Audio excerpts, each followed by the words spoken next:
이 시간에는 하나님을 사랑하는 길을 택하십시오 라는 제목으로 우리가 함께 하나님의 말씀, 은혜를 나누고자 합니다. 자, 제가 오늘 본문을 여러분과 함께 이야기 나누기에 앞서서 제가 묵상글에도 올렸는데 똑같은 질문을 한번 던져보겠습니다. 한쪽 길로 걸어가면 꽃길이 있고 한쪽 길로 걸어가면 막 뱀이 출몰한다는 그런 위험천만한 길이 있습니다. 그걸 여러분이 잘 알고 있어요. 표지판도 이쪽 길로 가세요라고 써 있습니다. 그러면은 여러분 어디로 가겠습니까? 꽃길로 가겠습니까? 아니면 위험천만한 그런 길을 뱀을 만날지도 모르는 그런 길을 가겠습니까?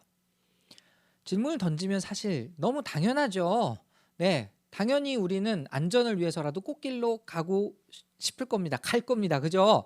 근데 제가 이렇게 예를 들었더니 너무 당연한 결과인 것 같아서 약간은 여러분이 고민될 만한 질문으로 다시 한번 바꿔봤습니다. 자, 여기 두 가지 음식이 있습니다. 근데 굉장히 맛있지만 우리의 몸을 상하게 하는, 생명을 단축시키는 그런 음식이 있고요. 조금 맛은 약간 씁쓸하고 이상하지만 우리의 몸을 건강하게 하는, 오래 살게 하는 그러한 음식이 있습니다. 자, 그럼 여러분은 어떤 음식을 선택하시겠습니까? 라고 물어보면 당연히 달콤하고 맛도 좋고 오래 살 수 있는 그런 음식이요 하면서 제3의 답을 이야기하겠죠. 그런데 지금 이스라엘 백성들에게 처한 질문이, 혹은 이스라엘 백성들이 선택해야 하는 두 가지 선택지가 약간 그런 류의 비슷한 질문인 것 같아요. 여러분, 죄가 달콤하지 않으면 죄를 짓겠습니까? 절대 안 그렇습니다. 네. 하나님을 떠나는 것이 더 매력적으로 보이기 때문에 하나님으로부터 자꾸만 멀어지는 것뿐이죠. 그렇기 때문에 사실 이 오늘 본문의 모세는 이스라엘 백성들에게 이 생명의 길과 죽음의 길 두 가지를 제시하면서 너희들이 어디로 갈지 잘 선택해야 된다라고 이야기를 하는 것입니다. 본문 한번 보실까요? 신명기 30장 15절 이제 첫 절부터 한번 보시죠. 보십시오. 내가 오늘 생명과 번영, 죽음과 파멸을 당신들 앞에 내놓았습니다. 16절. 여긴 조건절처럼 있죠. 내가 오늘 당신들에게 명하는 대로 당신들이 당신들의 하나님을 사랑하고 그의 길을 따라가며 그의 명령과 규례와 법도를 지키면 당신들이 잘되고 번성할 것입니다. 또 당신들이 들어가서 차지할 땅에서 주 당신들의 하나님이 당신들에게 복을 주실 것입니다. 일단 여기서 저를 보시죠. 자, 생명의 길이 있어요. 근데 그 생명의 길은 어떤 길이냐? 하나님의 말씀을 듣고 순종해야만 하는 길입니다. 어떻습니까? 이 길을 걸어가면 복을 받을 수 있어요. 생명을 얻을 수 있습니다. 그 길로 가시겠습니까? 근데 그 율법을 지키는 게 쉬워 보이지는 않아요.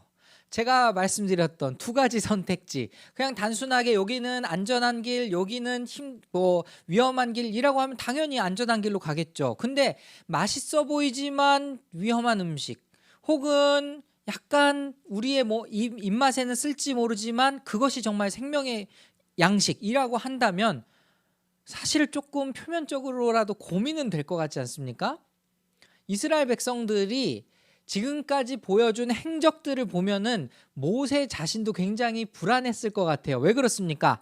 출애굽 이후부터 지금까지 보여준 이스라엘 백성들의 모습은 계속해서 원망하고 불평하고 하나님으로부터 아주 틈만 나면은 그냥 멀어지려고 하는 모습을 보였기 때문이죠. 그래서 여긴 조건절이 있습니다. 이 말씀을 지켜야지만 네가 복을 얻고 생명의 길로 갈 수 있다.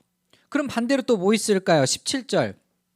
그러나 당신들이 마음을 돌려서 순종하지 않고 빗나가서 다른 신들에게 절을 하고 섬기면 어떻게 됩니까? 여기 섬기면이라는 것도 조건절 아닙니까? 오늘 내가 당신들에게 경고한 대로 당신들은 반드시 망하고 맙니다. 당신들이 요단강을 건너가서 차지할 그 땅에서도 오래 살지 못할 것입니다. 자, 모세가 아주 단단히 이야기를 합니다. 그럼에도 이스라엘 백성들은 어떨 것 같아요? 여러분, 교회 신앙생활 열심히 하신 분들, 그리고 성경 많이 읽으신 분들, 앞으로 이스라엘 백성들의 미래가 어떻게 펼쳐질지 아시는 분들 어떻습니까? 사실 이 두 가지의 선택지가 있었는데 무엇을 선택했습니까? 주로 사망의 길을 선택했죠. 그것을 하나님이 모르셨을까? 사실은 알고 계셨죠. 여러분, 이 신명기 전체를 보면은 제가 크게 신명기 12장부터 신명기 26장까지의 말씀이 어떤 말씀이냐?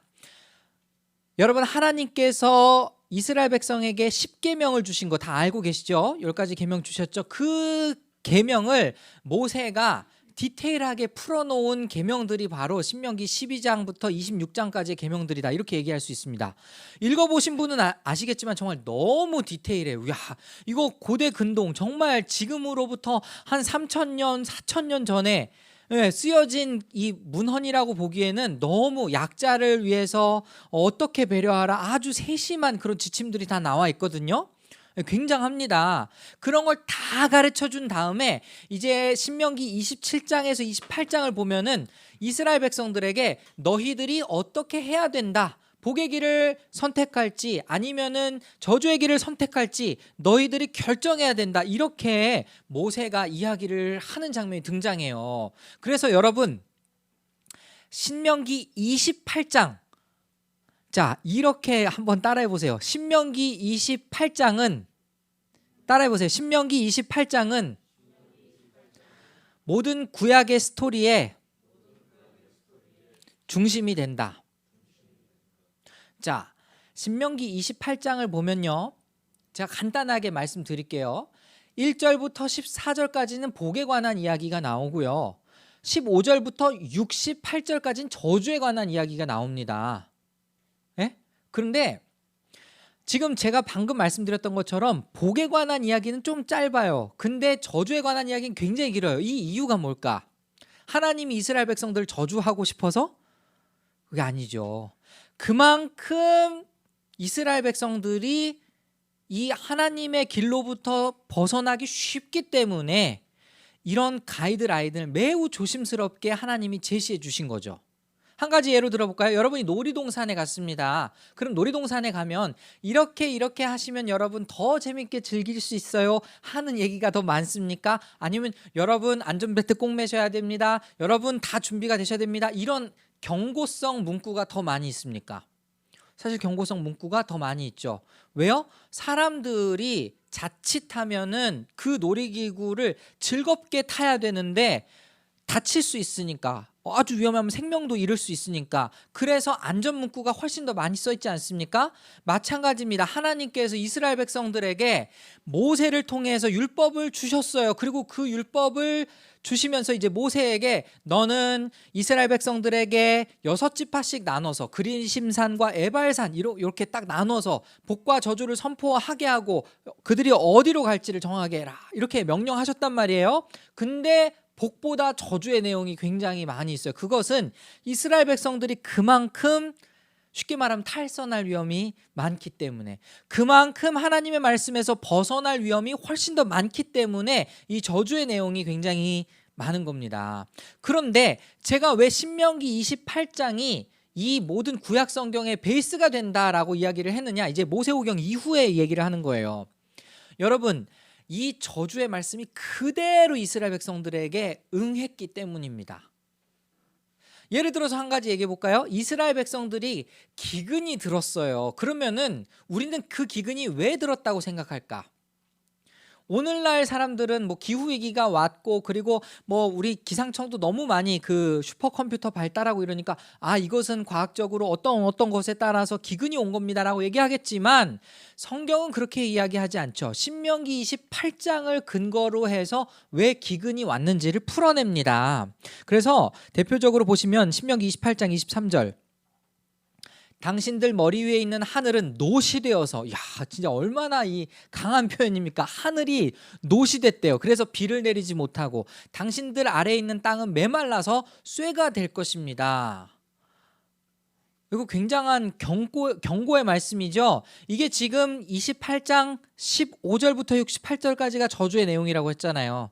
그 저주가 임했구나라고 생각하시면 될 것 같아요.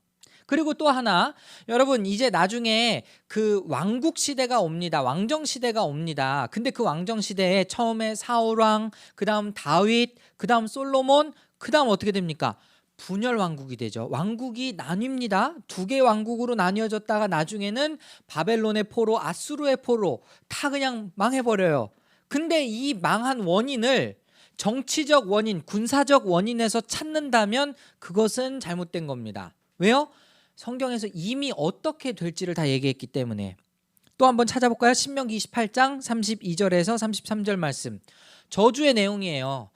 당신들은 자녀들을 다른 민족에게 빼앗기고 눈이 빠지도록 그들을 기다리다 지칠 것이며 손에 힘이 하나도 없을 것입니다. 당신들의 땅에서 거둔 곡식과 당신들의 노력으로 얻은 모든 것을 당신들이 알지 못하는 백성이 다 먹을 것이며 당신들은 사는 날 동안 압제를 받으며 짓밟히기만 할 것입니다. 한 절 더 볼게요. 36절. 주님께서는 같이 한번 읽어볼게요. 시작. 당신들을 다른 민족에게 넘기실 것이니 당신들이 받들어 세운 왕과 함께 당신들도 모르고 당신들 조상도 알지 못하던 민족에게로 끌고 가실 것이며 당신들은 거기에서 나무와 돌로 만든 다른 신들을 섬길 것입니다. 어떻습니까? 이거 보면은 이스라엘 백성들이 정말로 하나님의 곁을 떠났더니 이 저주의 말씀이 그대로 응했구나라는 것을 깨닫게 되는 거죠. 더 찾아볼 수도 있지만 제가 간단히 말씀드려서 선지자들을 또 예로 한번 들어볼게요. 뒤에 가면 선지서들 많이 있지 않습니까? 대선지서, 소선지서 다 있잖아요. 그 선지자들의 외침의 근거가 되는 모든 말씀이 다 신명기 말씀입니다. 여러분 돌이키십시오. 돌이키셔야만 살 수 있습니다. 여러분이 지금 이렇게 벌을 받고 있는 이유는 말씀으로부터 떠나갔기 때문입니다. 그 모든 말씀의 근거는 다 신명기 말씀, 특별히 28장에 있는 복과 저주를 근거로 해서 한 이야기라는 거예요. 누누이 선지자들이 막 얘기를 합니다. 네, 제발 정신 차리십시오. 근데 정신을 못 차려. 그럼 그 이유가 뭡니까? 하나님의 말씀으로부터 계속해서 멀어졌기 때문에. 자, 그러면은 이걸 우리에게 적용을 할 수 있을까요? 관건입니다. 자, 여러분 중에 복과 저주가 있다면 복을 선택하지 저주는 선택하지 않을 거예요. 그죠? 여러분 뭘 받고 싶습니까? 라고 얘기하면 당연히 저는 복을 받고 싶습니다 라고 이야기를 하지 저주를 받고 싶다라고 얘기한 사람 아무도 없을 거예요. 근데 그 상황에서 이 말씀을 막 묵상하다가 보니까 여기 내가 복을 받는 방법이 성경에 써 있었네 하면서 이제 말씀을 열심히 잘 지켜야지 라고 생각을 하는 거예요.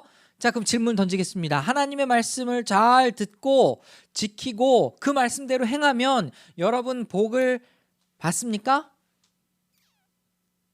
받아요?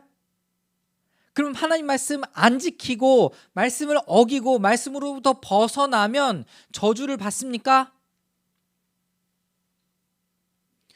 왜 전자는 끄덕이고 후자는 망설여지죠? 두 가지 이유가 있죠. 첫 번째는 우리 자신을 돌아볼 때 내가 그렇게 그 말씀의 길로 행했나라는 부끄러움이 있기 때문일 것이고, 두 번째는 뭐냐면 그럼 믿지 않는 사람들은 다 받아서 죽어야지. 그게 맞는 말 아닙니까? 그러니까 여러분 성경을 적용을 할 때 선택해서 자기 자신에게 그렇게 적용하면 안 됩니다. 예를 들어서 내가 말씀을 잘 듣고 지키고 행하면 복이 있을 것이다 라고 여러분에게 적용을 한다면, 그럼 내가 말씀을 안 지키고 말씀으로부터 멀어지고 말씀으로부터 떠나면 저주가 임할 거다라는 것도 적용을 해야 되는데, 후자는 적용을 하지 않고 내가 복을 받기 위해서 말씀을 잘 듣고 지키고 행해야지 이렇게만 적용을 한다라는 거예요. 그럼 이제 의문이 들죠. 목사님 어쩌라는 거예요? 말씀 잘 지키라는 거예요? 말라는 거예요? 1차적으로 제가 여러분에게 이야기하고 싶은 것은 여러분이 말씀을 듣고 지키고 순종하는 게 그렇게 크게 여러분이 복받는 것과 연관이 없을 수도 있다는 겁니다. 미안하지만. 왜 그럴까요? 제가 정정당당하게 말씀을 적용해야 된다고 얘기했잖아요. 그죠? 여러분, 우리 3년 전에, 거의 3년 전이죠. 코로나가 막 시작됐을 때 한국교회에서 어떤 이야기가 나왔습니까? 하나님의 말씀을 어긴 결과, 하나님의 말씀으로부터 멀어진 결과 하나님께서 이 땅에 재앙을 내리셨다라고 많은 이들이 그렇게 막 선포하고 설교를 했어요. 그 근거가 어디 있게요? 신명기 28장에 있습니다. 보실까요? 신명기 28장 21절. 주님께서는 당신들이 들어가 차지하려는 땅에서 당신들의 몸이 전염병이 걸리게 하셔서 마침내 죽게 하실 것입니다. 어떻습니까? 하나님의 말씀으로부터 멀어지면 전염병이 걸려서 죽을 거래요. 어떻습니까? 이 율법의 저주가 지금 우리 모든 사람들에게 임해서 그렇게 된 걸까요? 이렇게 생각하면 굉장히 위험해집니다. 제가 늘 여러분에게 경계하는 게 바로 이런 거죠. 전에도 제가 말씀드렸습니다. 이태원 사건이 일어났을 때 그런 말을 해서는 안 되었지만 많은 교회들에서, 적지 않은 교회들에서 또 이런 얘기를 했죠. 그 귀신들의 파티에 왜 참여를 해가지고, 그 저주의 자리에 왜 참여를 해가지고 벌을 받았다, 이런 식으로. 그러면은 거기에 있었던 그리스도인들, 혹은 그냥 정말 호기심에 단순히 갔던 그런 사람들은 왜 거기서 똑같은 저주를 받냐, 이거예요. 사실 말이 안 된다라는 거죠. 그들이 저주를 받아서 죽었다라고 함부로 얘기하면 안 된다라는 것입니다. 언약의 저주가 임해가지고 우리 인류에게 코로나가 발병됐다라는 것은 상당한 위험성이 있다라는 겁니다. 다만 여기서 제가 굳이 이야기를 하자면 경각심을 가질 수는 있겠죠. 이것이 하나님의 사인일지도 모르니 우리 말씀으로부터 돌이킵시다. 이 정도는 제가 이해하겠어요. 근데 언약의 저주가 임했기 때문에 이 말씀 그대로 하나님께서 우리를 치셨습니다. 저는 거기에서 의문을 갖는다라는 거예요. 이해하시겠습니까? 왜 그럴까요? 왜 그럴까? 여러분, 또 제가 질문 던져볼게요. 율법이 지금도 유효합니까? 우리 오늘 4시 예배 전에 우리 청년들하고 우리 모든 성도들하고 같이 서로를 알아가는 의미에서 이제 OX 퀴즈를 했어요. 자기가 자기의 특징을 얘기하는 거예요. 나는 뭐 똘끼가 있다라고 얘기하면은 상대방이 진짜 있을 것 같으면 O 아니면 X 이래가지고 이걸 맞추는 그런 게임이 있었거든요. 네. 여러분, 지금도 율법이 유효하다. OX. 자, 어떻습니까? 어때요? OX. 제가 생각했을 땐 O입니다. 제가 생각했을 땐 O예요. 율법은 지금도 유효합니다. 왜요? 이거 조금 이따가 설명해 드릴게요. 근데 율법이 지금까지도 유효함에도 불구하고 우리에게 주어진 이 언약의 저주가 사라졌어요. 어떻게 사라졌을까? 갈라디아서 3장 10절부터 한번 살펴보실까요? 자, 율법의 행위에 근거하여 살려고 하는 사람은 누구나 다 저주 아래 있습니다. 물론 율법의 행위에 근거하여라는 조건이 있지만 그 율법의 유효한 상태의 사람들에게는 저주가 있대요. 기록된 바 율법책에 기록된 모든 것을 계속하여 행하지 않는 사람은 다 저주 아래 있다라고 했으니까. 11절. 하나님의 앞에서는 율법으로는 아무도 의롭게 되지 못한다는 것이 명백합니다. 의인은 믿음으로 살 것이다 하였기 때문입니다. 여기서 말하는 건 뭐냐면은 율법 자체를 지킴으로써 의로워질 수 있는 사람은 아무도 없다라는 걸 얘기하는 거예요. 자, 왜냐? 율법은 하나라도 어기면 율법 전체를 어긴 것과 똑같기 때문에. 12절. 그러나 율법은 믿음에서 생긴 것이 아닙니다. 오히려 율법의 일을 행하는 사람은 그 일로 살 것이다 하였습니다. 13절. 매우 중요한 구절입니다. 같이 한번 읽어보겠습니다. 시작.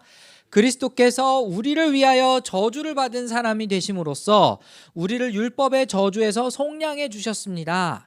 기록된 바 나무에 달린 자는 모두 저주를 받은 자이다 하였기 때문입니다.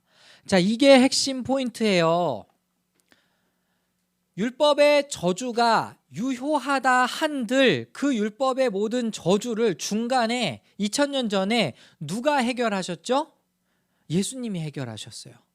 예수님이 십자가에 못 박히심으로써 율법이 요구하는 그 조건을 다 들어주셨다라는 거예요. 우리가 받아야 할 저주를 예수님이 미리 다 받아주셨습니다. 자, 그러면은 율법이 왜 제가 아직도 유효하다라고 이야기를 했을까?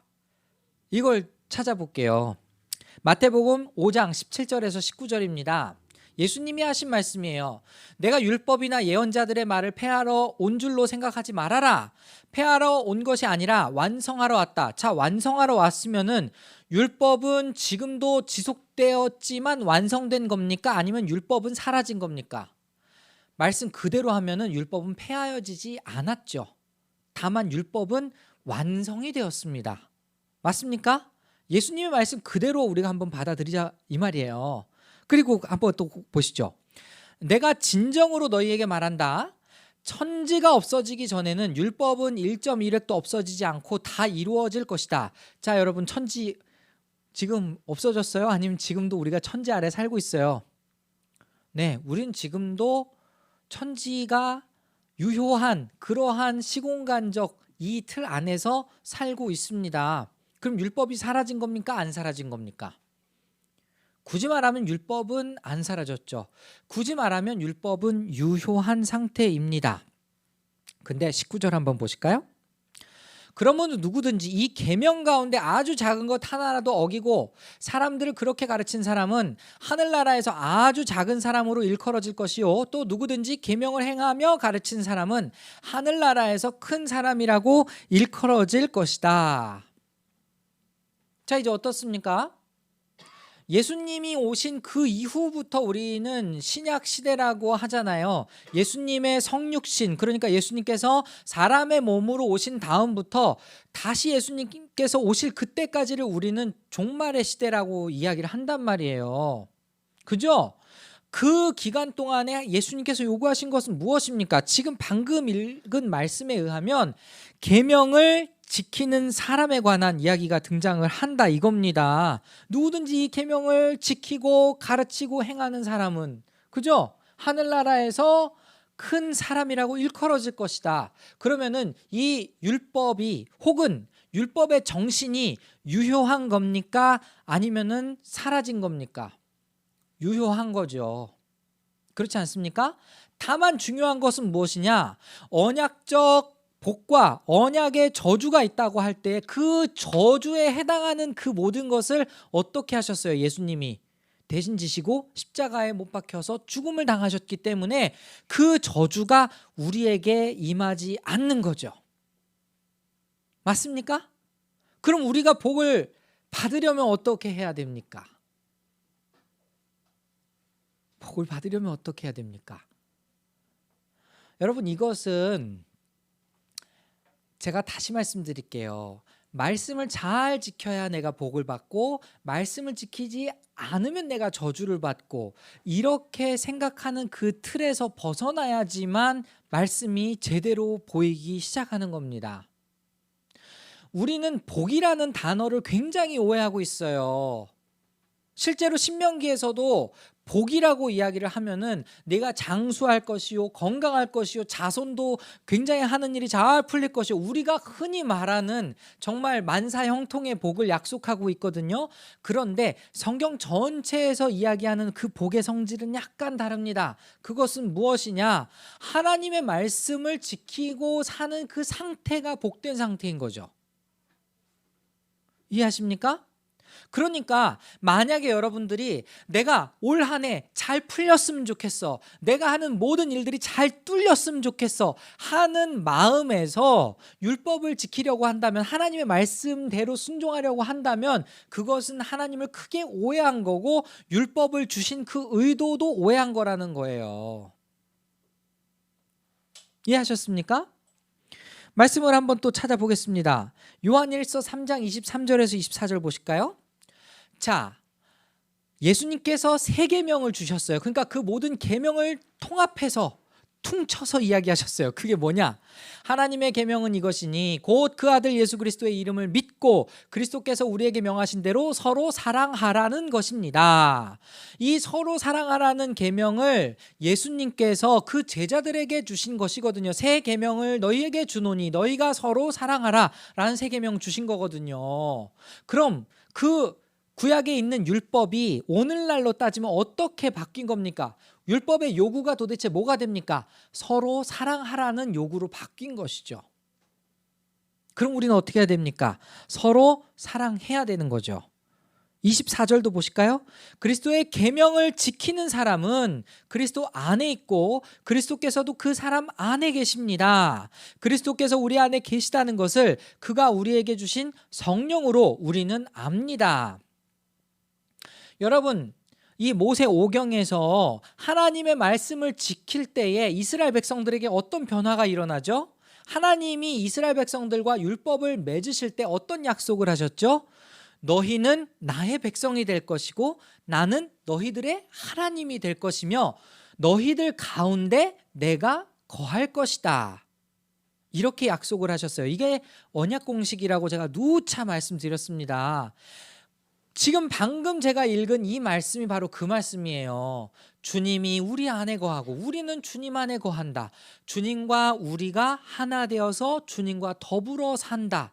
이것이 무엇을 통해서 이루어집니까? 그의 계명을 지킴으로써. 좀 더 확장해서 무엇이 될까요? 10계명의 10계명 중에 첫 번째 계명부터 네 번째 계명까지가 무엇이죠? 요약하면 하나님을 사랑하라는 계명이고 다섯 번째부터 열 번째까지의 계명이 요약하면 이웃을 사랑하라는 계명입니다. 모든 율법, 모든 계명은 다 사랑하라라는 명령이 담긴 계명이에요. 그렇다면 우리가 하나님을 사랑하고 이웃을 사랑하는 것이 곧 계명을 지키는 것이 되는 거고 그 계명을 지킨다면 곧 그 상태가 어떤 상태다? 내가 복이 있는 상태다 라고 말할 수 있는 것이죠.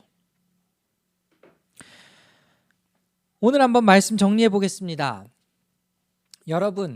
여러분이 만사형통하기 위해서 하나님의 말씀을 지킨다라고 이야기하면 그것은 사실 하나님을 섬긴다기보다는 내가 잘되기 위한 하나의 우상을 만든 것에 불과한 거예요.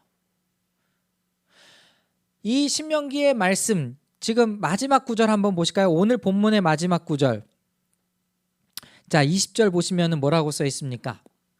주 당신들의 하나님을 사랑하십시오. 이게 포인트인 거예요. 말씀을 지켜서 복 받으라가 사실 포인트가 아니라 하나님을 사랑하십시오. 그 말씀을 들으면서 그를 따르십시오. 그러면 당신들이 살 것입니다. 그럼 그 인과관계의 가장 첫 번째는 뭐가 되는 거예요? 하나님을 사랑하라라는 거예요. 여러분이 신앙생활을 열심히 하는 이유가 무엇입니까? 하나님을 더 사랑하기 위해서 하는 겁니다. 여러분이 말씀대로 살려고 노력하는 이유가 무엇입니까? 하나님을 사랑하기 때문에 그렇게 하는 것입니다. 여러분이 연인과 함께 데이트를 한다고 상상했을 때 너 뭐 좋아해? 라고 물어보고 그 의사에 맞춰주려고 하는 이유가 뭐예요? 내 연애 상대를 사랑하니까 그런 거 아니겠습니까? 하나님이 성경을 통해서 나를 사랑하는 방법을 가르쳐 주셨어요. 그게 율법이에요. 그렇다면 여러분은 하나님을 사랑하기 때문에 그 율법을 지켜야 하는 것이죠. 예수 그리스도로 말미암아 우리가 복을 받게 되었습니다. 그럼 그 복은 무엇이냐? 예수님으로 말미암아 내가 하나님의 율법을 순종할 줄 알게 되는 복을 받게 된 거죠. 그래서 시편 1편에 있는 1절 2절에는 복에 대한 정의가 아주 잘 나와 있습니다. 우리 같이 한번 읽어보실까요? 시작! 복 있는 사람은 악인의 꾀를 따르지 아니하며 죄인의 길에 서지 아니하며 오만한 자의 자리에 앉지 아니하며 오로지 주님의 율법을 즐거워하며 밤낮으로 율법을 묵상하는 사람이다. 아멘. 여러분이 하나님을 사랑하는 그 상태가 복이 있는 상태입니다. 여러분이 그 말씀을 즐거워해서 그 말씀을 쫓아 살려고 하는 그 상태가 바로 복이 있는 상태입니다.